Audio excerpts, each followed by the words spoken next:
Hey, folks, welcome to the Black and Wild podcast. This is Morel coming to you from Austin, Texas. Today should be pretty interesting. I'm actually sitting here in the truck at my daughter's soccer practice. I have about 2 hours to just kind of pass time, and so I figured I'll give the podcasting deal a shot.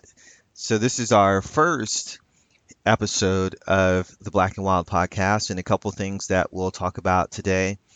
In particular, are my first turkey hunt, which went down about a week and a half ago. Went out there with a buddy of mine that I met through the TexasBowhunter.com forum. It was a lot of fun. I'll tell you a little bit about that. The other thing that we'll talk about today is an upcoming hunt or planning for an upcoming hunt in September with a friend of the Black and Wild crew out of Georgia, where we will be doing a black bear hunt. So, with that, let's first dive into the turkey hunt. So, turkey season in Texas starts April 1st, so it pretty much runs the entire month of April, and it's something that I missed out on last year, just didn't have an opportunity to get out, but wanted to make sure that I got into the field this year. So last week, I invited a friend of mine's, Jonathan. He goes by Cali Hunter on the Texas Bowhunter Forum. We decided to go out and give it a shot to go bag us a turkey. So we went out to my wife's uncle's place out in Hallettsville, Texas, where he has about 110 acres or thereabouts. It's pretty nice. While we were there, we had the run of the place to ourselves. It was very relaxing. I would have liked to have gotten out there on Friday after work. However, we had soccer games and football games that Saturday morning, so we couldn't leave until Saturday afternoon. So it was pretty fun. The drive took us, just over an hour and a half. It's always a good drive. Anytime you get out of town, in my opinion, is a good drive. I just really enjoy the just kind of the quiet. It's interesting. I've gone out there a number of times. Most of the times I take the family, so I'll take my wife Sabrina, Anderson, my son, and as well as Kennedy, my daughter, and so we'll go out there, and the whole way there'll be conversations, there'll be games of I Spy, various video game sounds, various music requests. So it's a pretty active ride out to Hallettsville. Was interesting, and this is just the difference I think between guys and gals and just communication. So Jonathan and I don't know, we may have said all of maybe 20 words in an hour and a half, and both of us just kind of sat quietly, enjoyed the drive down there. We did make a stop at Bucky's on the way back, but maybe so round trip, maybe 40 words round trip between the two of us. And but if you were to ask whether or not it was an eventful trip, whether or not we had a good time in the car, I guarantee you either one of us will say, yeah, it was great. Um, I just don't think guys in general have the desire to have long conversations, or just perhaps we don't feel as comfortable just one on one and talking. But nonetheless, let's get right out there. We got the ranch kind of all unlocked and whatnot. We couldn't go turkey hunting until the next morning, and so we decided to do a little work around the ranch. We had some feeders that needed to be filled. We also found one that needed some repairs, so just kind of made a note on some of the things that needed to happen. We cleared some shooting lanes um, in some of the places where we had our stands, and just did a little bit of scouting, just made some fences, and you know, just just kind of cleaned up a little bit instead of just doing nothing though during this time, we decided that we'll take the opportunity and see if we could throw down some Kool-Aid and along with some corn and see if perhaps a hog or two might wander by later that evening. So we ate a little something.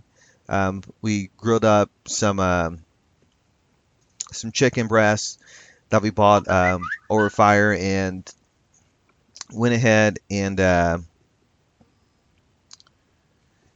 just kind of just ate and then went out to the field and sat waiting for some hogs to come by. Unfortunately, we didn't see anything except an armadillo as well as a raccoon that night.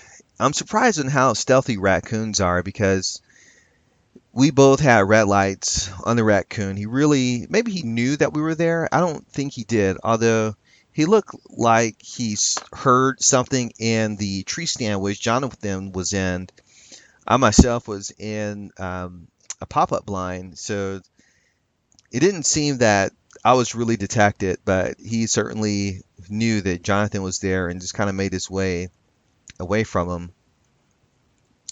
But he just kind of sauntered right across from the deer blind and all maybe 5 feet. He never knew I was there, but had I not seen the raccoon, I never would have known that he was there. He was just ridiculously quiet. So that was pretty awesome just to have that experience and just kind of observe how stealthy a little raccoon can be.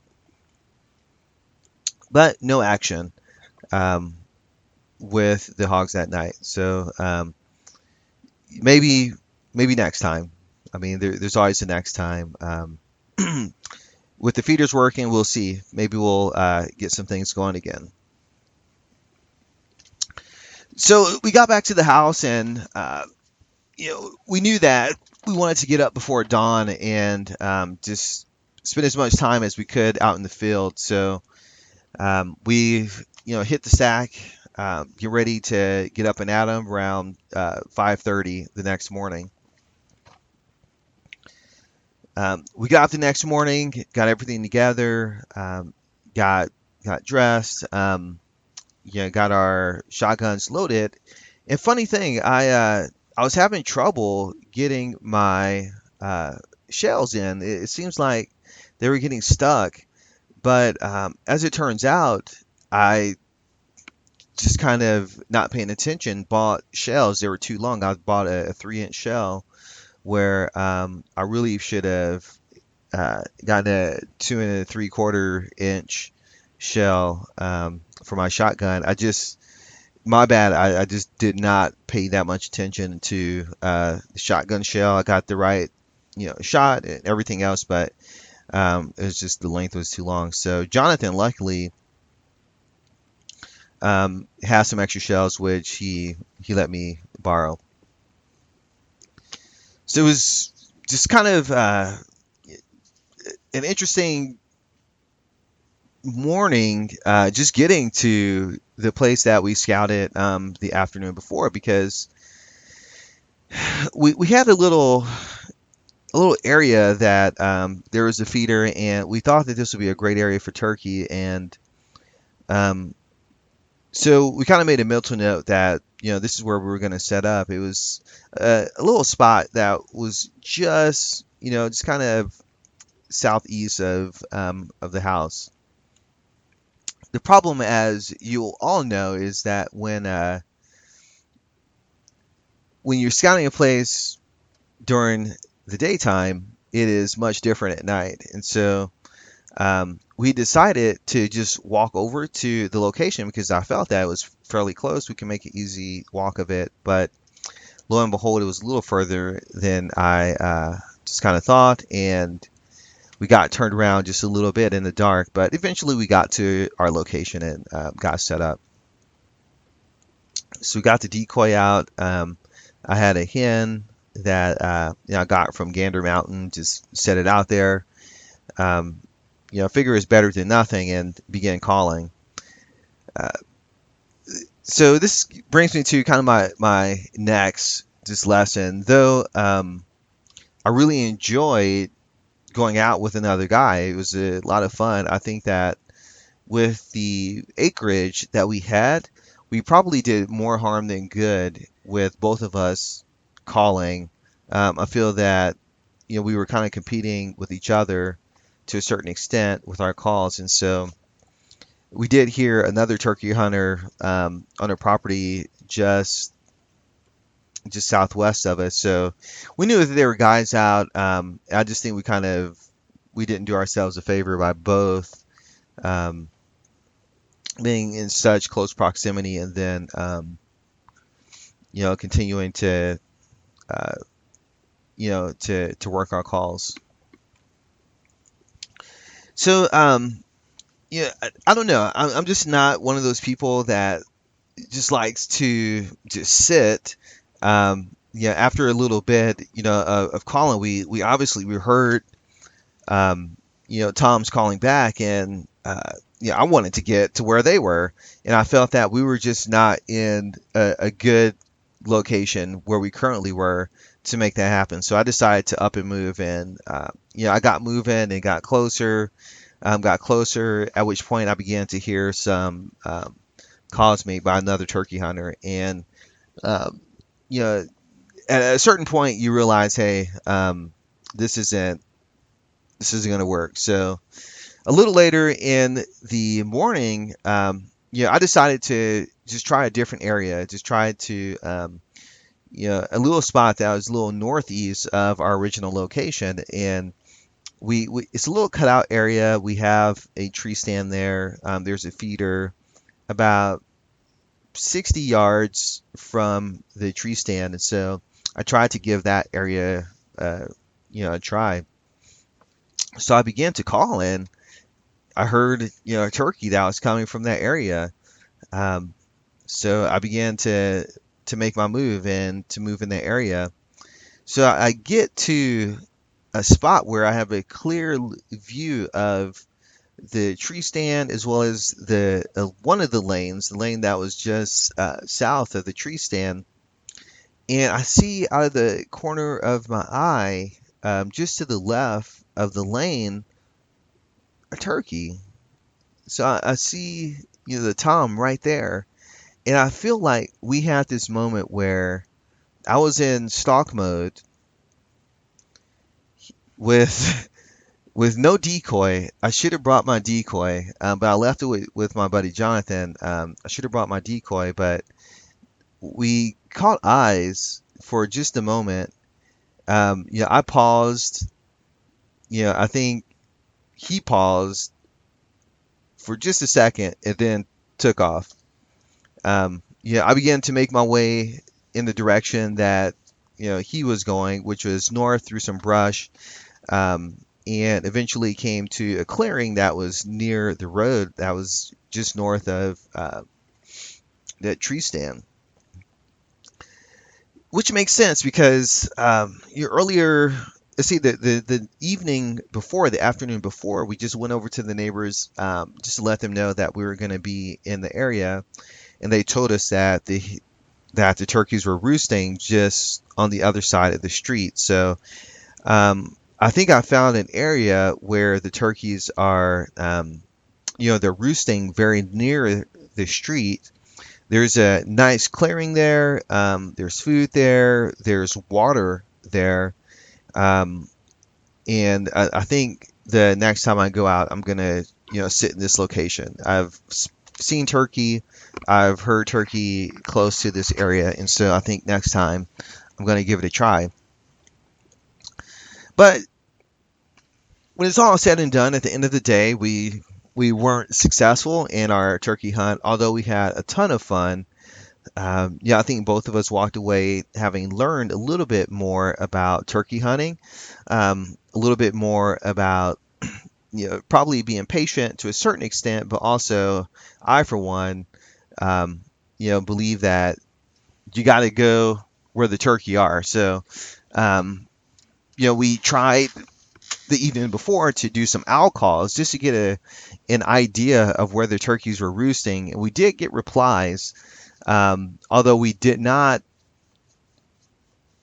I don't think we did a good job at using what we knew to be true to our advantage. I think we could have done a much better job of just knowing that the turkeys were, north of us.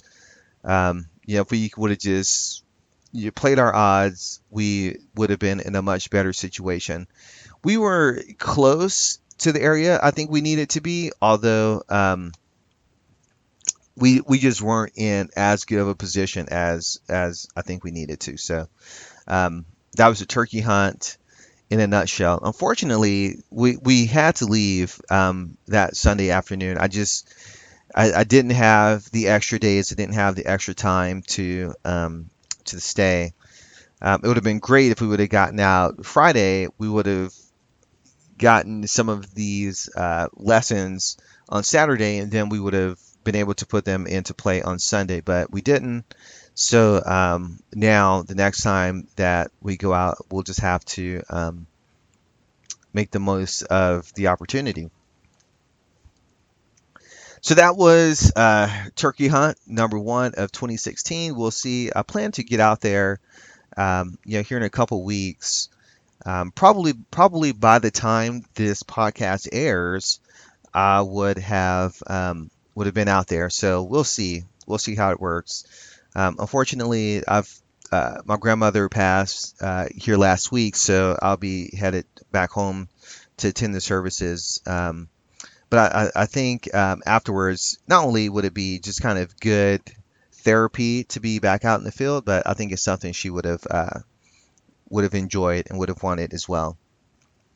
So now is the beginning of the 2016 turkey season. So the other thing that I wanted to talk about here is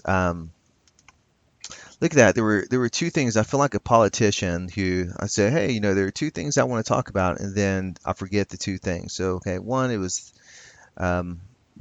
turkey, and then two was upcoming bear hunt in Georgia that I'm beginning to work on for the mid-September. A friend of mine's from the Black and Wild Forum contacted me about a month or so ago and expressed that just kind of just being a good guy, he wanted to see if I'd be interested in going on a turkey hunt, or excuse me, a bear hunt in Georgia here later this year. Initially my reaction was, heck yeah, there's nothing better. I would love to do that. That'd be absolutely awesome. But I had to get the blessings of the wife and make sure that finances and whatnot were in order. But eventually, I think we come to an agreement that it'll be a great thing for me to do. The other beautiful part about it is that I'm also able to do this hunt with my dad. He and I have not been on a hunt together since I was maybe 11 or so, which is a little rabbit hunt. But this, I would say, will be our first real hunt together. I am for that just experience, that memory. I cannot express how grateful I am to my buddy Mike, and then just to have this opportunity to spend with my dad. I'm just incredibly happy to do this. So a couple things, and just doing a little research about bears in Georgia, what I found out is that the first of all, the bears in that area. So in South Carolina, in just that area in the southeast, South Carolina has some of, or North Carolina, excuse me, has some of the largest bears, if not the largest black bears in the world. That alone has me pretty pumped. I'm pretty excited by that. I'm not necessarily expecting to get some type of world class bear on this hunt, but just like playing the lottery, it's always fun to dream, which is exactly what I've been doing for the last week or so, just dreaming about what it would be like, what the smells would be like. I'm watching videos on YouTube, just trying to, understand what those experiences are like. I'm reading articles about black bear hunts, and so just doing as much homework as I possibly can to make sure that I I'm prepared that I'm prepared for this hunt later in September. The other thing that I'm learning is that, man, the state of Georgia for out of state hunters is incredibly affordable. So for the out of state, non resident, big game tag is only $195. With that, you're able to take two black bear and 12 deer. I mean, that's pretty impressive. So I'm pretty excited about that. The other thing in the area that we're going to, which is the Cahuta WMA, is an enormous area, something like 90,000 acres. So they have huge swaths of public land in the northern part of Georgia where there's everything from black bear to deer. It just so happens, I think, right about the time that we're there is also dove season. So worst comes to worst, there might be opportunity to shoot a dove. So, um, but the goal is to for a black bear, maybe two. The game plan right now is to spend for this to be a 7-day trip. 2 of those days for me will be travel days. So the first day I would fly out to Cincinnati, and it's about a 2-hour drive, if I recall, from Cincinnati to North Georgia. That seems like it's not quite right. I have to do a little more research. Actually, I can take a look at Google Maps because I mean, from Cincinnati to just Georgia, I mean, that just seems like 2 hours is not Georgia. Just doesn't seem right. I mean, this to me, because I lived in Nashville, so from Nashville to Cincinnati was maybe 5 hours. So I mean, you're talking about, well, I mean, maybe 8 hours, maybe 8 hours. From Cincinnati to North Georgia. Um, so that's the game plan for me to fly out and then drive down, with my dad to North Georgia. Um, we need to just kind of narrow that down a little bit. Simply, I mean, we want to make sure that the time works out. But nonetheless, okay. So 7 days. 2 of those days will be travel days. To and from Cincinnati, and then on the plane, and then have really 4 or 5 days of hunting the area. The game plan for right now is for 2 of those days to be um,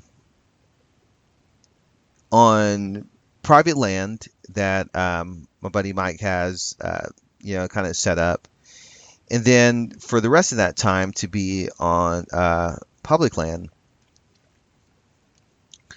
And so I don't know. I kind of want to make the most of this experience. I am looking at possibly camping or yeah, in just talking with him where we are. We're not that far from civilization where we could not potentially sleep in a hotel or a motel or a cabin or something like that while we're out there. But I need to look in that because I don't know. I just want to make sure that we really get the full experience. I would love to camp out, set up base camp, do some hunts, and then hopefully bag a bear, come back to camp, and just have a good time with a couple of guys. So I'll just have to do a little more homework as relates to that. Then so after we do the hunt on private land, then we'll go over to public, and we'll see. My plan is that obviously I'm going to bow hunt. This is going to be a bow hunt for me. My goal is to get 2 bears with a bow. Is it realistic? I don't know, but that's my plan. That's what I want to do. Um, and so, just really, I think that during that time is close to muzzleloader season as well. So there could be um,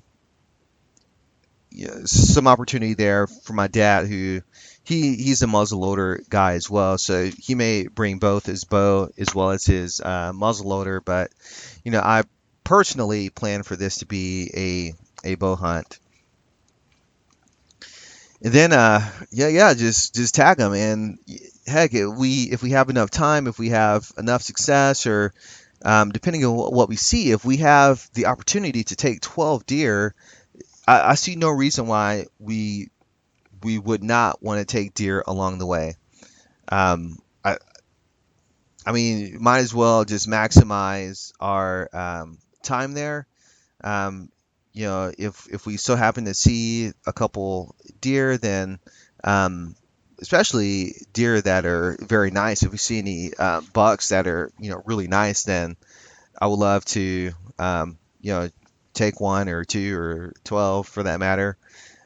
We'll see. We'll see. Really looking forward to that. So I'm pretty pumped. I've never done an out of state hunt. I primarily have hunted in the state of Texas, which I live just north of Austin in Round Rock. So this will be my first time really doing an out-of-state hunt. Already looking at the budget, I can tell you that just factoring in things like travel expenses as well as some equipment that would have been needed anyway, but for this particular thing, for this particular hunt, or I think are just a must-have. It's going to be a lot cheaper than other type of hunts, but it's still going to cost some money that I'll just have to commit to. The challenge is that I'm also planning a wedding reception during this period, and then we have a lot of other things that we're trying to do as a family. So I just have to, like a responsible person, this time just have to make sure that we're taking care of any and all those necessities and just kind of the requirements first prior to embarking on this journey. But I'm pretty excited. I think my wife, wasn't terribly excited initially with the idea. I think that I will definitely have have to give her a big I owe you and an I love you, because this is gonna 7 days a week for her to have both kids, and with everything that's going on, it's going to be tough. So I don't know. I'm just going to have to see if I can make a way somehow for there to be some help while I'm gone. I just it's the right thing to do. So luckily we have plenty of time. It is here mid-April. I have about 5 months until September. So a lot of time to get things dialed in and figured out. Get the bow tuned. I need some new strings. Get everything dialed in for this hunt. But I wanted to tell you about it. I'm super excited to go and to try to get a bear, but more importantly, just for the opportunity to go with my dad. I think for both he and I, this is a dream come true. Um, just having the opportunity to have this father-son hunt. And if we're both successful, I mean, I'm not a crier by any means, but I might cry. Uh, we're going to try to capture everything on video for you guys, and just for posterity, I think it is, just so that our family can be a part of it and just experience what we experienced and have it a part of our family history for all time. Plus, if we upload it to YouTube, everything will be on YouTube forever, right? And so So that's it. I just wanted to, tell you guys about it. I'm sure that there'll be plenty more to talk about the bear hunt as we get closer. We'd love to have some other folks on. Maybe I'll get Michael on the phone here and we could do an episode just talking about his experience and just, what to expect because he and I mean, I for one would love to better understand what it's like, what the terrain's like, how should we handle sit and control, what type of safety equipment, if we're camping, what type of food, and do we need to bring coolers and just coordinate with my dad just to better understand, what equipment he has access to and what needs to be purchased. So, just wanted to, you know, a lot more left to do. We'll definitely record the calls and see if it's something that you'd be interested in. But yeah, just wanted to share that with you know with the community here on Black and Wild. So with that, guys and gals, this is it. This is the first Black and Wild podcast. Hopefully of many. As long as my daughter is in soccer, at least twice a week, I have about 2 hours to sit in my truck and just kind of contemplate things in a nice, quiet environment to record the podcast. And things going well, maybe I can do one or two of these a week. We'll see. But for right now, let's get the first one done. So with that, just wanted to, just thank you for your time. Hopefully that you'll continue to tune in. I plan to post this in a couple of different areas. I think we'll start off with YouTube. So, subscribe to my channel on YouTube, and you'll be able to get, updated podcasts as they're released. So with that, just want to say, you guys keep it real. Spend as much time as you can out in the field. We'll love to hear your stories and your feedback as well. So join the blackandwild.net forum. The more people that we have there, the more contribution and just kind of the more stories that we can share with each other. So with that, you take care.